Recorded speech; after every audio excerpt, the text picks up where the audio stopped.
الحمد لله القائل ولله على الناس حج البيت من استطاع إليه سبيلا ومن كفر فإن الله غني عن العالمين أشهد أن لا إله إلا الله وحده لا شريك له وأشهد أن محمدا عبده ورسوله اللهم صل وسلم على سيدنا محمد وعلى آله وصحبه أجمعين أما بعد فيا أيها المسلمون اتقوا الله أوصيكم وإياي بالتقوى الله فقد فاز المتقون قال الله تعالى يا أيها الذين آمنوا اتقوا الله حق تقاته ولا تموتن إلا وأنتم مسلمون.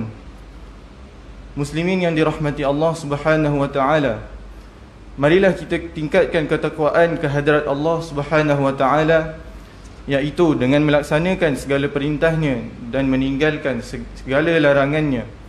Semoga kita mendapat rahmat dan keredaan Allah Subhanahu wa taala di dunia dan di akhirat. Mimbar Jumaat pada hari ini akan membicarakan khutbah yang bertajuk Haji itu Arafah. Muslimin yang dirahmati Allah Subhanahu wa taala, berwukuf pada hari Arafah adalah rukun haji yang mesti ditunaikan. Hadis daripada Abdurrahman bin Ya'mar bahawa Rasulullah sallallahu alaihi wasallam bersabda, Al-hajju Arafatun. Haji itu adalah Arafah. Hadis riwayat Tirmizi. Muslimin yang dirahmati Allah Subhanahu wa taala, hari Arafah pada 9 Zulhijjah setiap tahun merupakan hari yang Allah Subhanahu wa taala kurniakan rahmat dan barakah, lagi diperkenankan segala doa. Oleh itu, mereka yang berada di sana disunatkan untuk memperbanyakkan zikir seperti tahmid, tasbih, tahlil dan membaca Al-Quran, beristighfar serta berdoa dengan penuh rasa pengabdian dan keinsafan. Menurut para ulama, wukuf di padang Arafah mengandungi berbagai-bagai hikmah. Antaranya adalah: pertama, menghayati persaudaraan seagama. Kedatangan para jemaah ke padang Arafah dengan pakaian ihram serba putih bukan sahaja melambangkan kebersihan jiwa, tetapi menunjukkan persaudaraan sejati umat Islam. Firman Allah Subhanahu wa taala dalam surah Al-Hujurat ayat 10, A'udzu billahi minasyaitonir rajim. Innamal mu'minuna ikhwatun fa aslihu baina akhawaykum. Shadaqallahul azim. Maksudnya, sesungguhnya orang-orang yang beriman itu adalah bersaudara, maka damaikanlah di antara dua saudara kamu yang bertelingkah itu. Lebih-lebih lagi manusia adalah keturunan yang sama, iaitu dari Adam AS dan Hawa, iaitu asal permulaan manusia di muka bumi ini.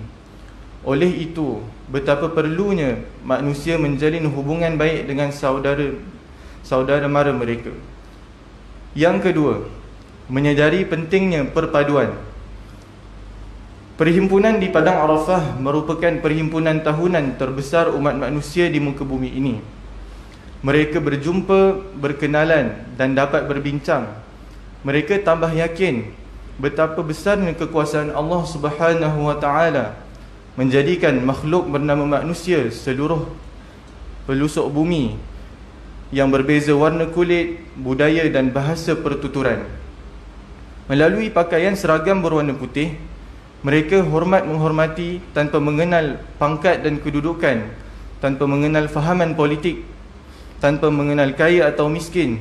Semuanya menyembah Allah Subhanahu wa taala yang mesti bersatu, sebagaimana firman Allah Subhanahu wa taala dalam surah Ali Imran ayat 103, A'udzu billahi minasyaitonir rajim wa'tasimu bihablillahi jami'an wa la tafarraqu. Shadaqallahul azim.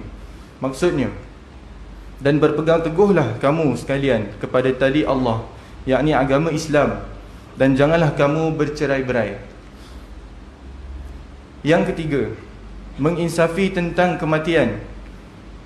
Memakai pakaian ihram serba putih yang tidak berjahit seolah-olah mengingatkan kita kepada kain kafan yang akan membaluti tubuh kita ketika nyawa dipisahkan dari jasad. Walaupun kita memiliki pakaian yang berbagai jenama yang bernilai, tetapi kain putih juga sebagai kain kafan membaluti tubuh kita. Demikian juga kedudukan kemah-kemah dengan keluasan kawasan yang amat terhad, berkongsi tempat penginapan, bilik mandi, tandas dan pergerakan yang terhad, mengingatkan kita bahawa suatu ketika nanti kita akan berhijrah ke alam barzakh yang sempit dan ruang yang lebih terhad. Yang keempat, mengingati perhimpunan di padang mahsyar. Perhimpunan pada hari Arafah mengingatkan kita kepada perhimpunan besar pada hari akhirat apabila berlaku hari kiamat.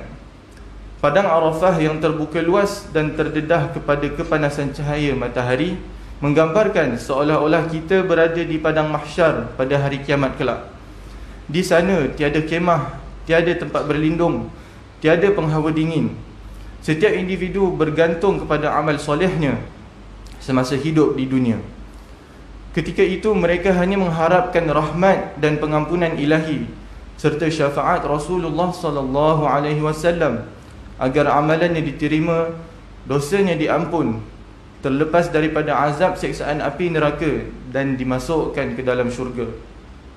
Justru Allah Subhanahu wa taala mengingatkan kita semasa di dunia supaya menyediakan sebanyak-banyaknya amal soleh sebagai bekalan bagi menghadapi hari akhirat kelak, seperti firman Allah Subhanahu wa taala dalam surah Al-Hashr ayat 18. A'udzu billahi minasyaitonir rajim. Ya ayyuhalladzina amanu taqullaha wal tanzur nafsum ma qaddamat lighad. Shadaqallahul azim. Maksudnya, wahai orang-orang yang beriman, bertakwalah kepada Allah dengan mengerjakan suruhan dan meninggalkan larangannya, dan hendaklah tiap-tiap diri melihat dan memerhati apa yang dia telah sediakan, yakni dari amal-amalnya untuk hari esok, yakni hari akhirat. Muslimin yang dirahmati Allah, umat Islam yang tidak berada di padang Arafah disunatkan berpuasa pada 9 Zulhijjah yang dikenali sebagai puasa sunat Arafah. Kelebihannya sangatlah besar, sebagaimana hadis daripada Abu Qatadah radhiyallahu anhu bahawanya Rasulullah sallallahu alaihi wasallam bersabda, "Siyamu yaumi Arafah inni ahtasibu 'ala Allah ay yukaffira as-sanata allati qablahu was-sanata allati ba'dahu."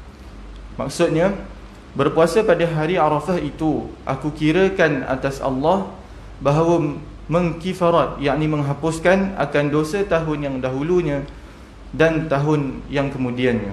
Hadis riwayat Tirmizi. Oleh itu, marilah kita sama-sama mengambil kesempatan berpuasa sunat Arafah pada hari esok sempena 9 Zulhijjah. Hadirin yang dikasihi Allah sekalian, sukacita diingatkan kepada saudara-saudara sekalian, janganlah ada dalam kalangan kita yang ketinggalan mendaftarkan diri sebagai bakal haji pada masa akan datang, supaya kita mendapat giliran menunaikan fardu haji apabila sampai masanya. Hadis daripada Ibnu Abbas radhiyallahu anhuma bahawa Rasulullah sallallahu alaihi wasallam bersabda, "Ta'ajjalu ila al-hajji ya'ni al-fariidata fa inna ahadakum la yadri ma ya'ridu lahu." Maksudnya, bersegeralah kamu menunaikan fardu haji, kerana seseorang itu tidak tahu apa yang akan berlaku ke atasnya, yakni kematian. Hadis riwayat Ahmad.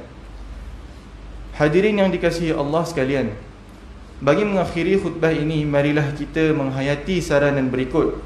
Yang pertama, umat Islam hendaklah sentiasa berusaha untuk melepasi tahap istita'ah yang diputuskan oleh syarak melalui ketetapan pemerintah untuk menunaikan haji.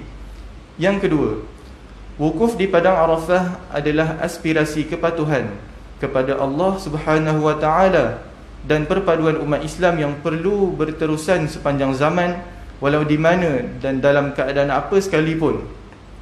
Yang ketiga, umat Islam yang tidak menunaikan haji hendaklah turut serta menghayati gerakan-gerakan ibadah yang dilakukan oleh bakal-bakal haji. أعوذ بالله من الشيطان الرجيم ليس عليكم جناح أن تبتغوا فضلا من ربكم فإذا أفضتم من عرفات فاذكروا الله عند المشعر الحرام واذكروه كما هداكم وإن كنتم من قبله لمن الضالين. Maksudnya, tidak ada dosa bagimu untuk mencari kurnia, yakni rezeki hasil perniagaan dari Tuhanmu. Maka apabila kamu telah bertolak dari Arafah, berzikirlah kepada Allah di Ma'syaril Haram, dan berzikirlah dengan menyebut Allah sebagaimana yang ditunjukkannya kepadamu.